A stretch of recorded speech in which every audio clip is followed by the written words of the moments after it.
కి కావలసిన ప్రోటీన్స్ కూడా లభిస్తాయి. దలియాలో ఫైబర్లు కూడా అధికంగా ఉంటాయి. ఇవి ఎక్కువసేపు కడుపు ఫుల్ గా ఉన్న భావనను కలిగిస్తాయి. దీనితో తినాలనే కార్వింగ్ ను అదుపులో ఉంచుతాయి. తద్వారా జంక్ ఫుడ్ తినడానికి దూరంగా ఉండవచ్చు. ఉదయాన్నే బ్రేక్ఫాస్ట్ గా దీన్ని తీసుకోవటంతో రోజంతా యాక్టివ్ గా ఉండటమే కాదు, అవసరమైన న్యూట్రిషన్స్ కూడా లభిస్తాయి. దీంట్లోని తక్కువ గ్లైసెమిక్ ఇండెక్స్ మరియు కాంప్లెక్స్ కార్బ్స్ శరీరంలోని గ్లూకోజ్ నియంత్రణను క్రమబద్ధీకరిస్తాయి. దీనితో షుగర్ లెవెల్స్ నియంత్రించడం సులువవుతుంది. రోజు దలియా తినటం వల్ల శరీర సామర్థ్యం పెరిగి మెటబాలిజం కూడా మెరుగుపడుతుంది. అంతేకాక ఇది మలబద్ధకాన్ని కూడా నిర్మూలించడంలో ఎంతగానో దోహదపడుతుంది.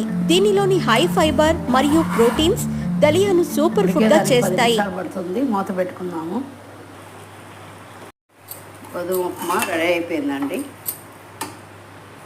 గోధుమ ఉప్మా రెడీ. అందరూ తప్పకుండా ట్రై చేయండి.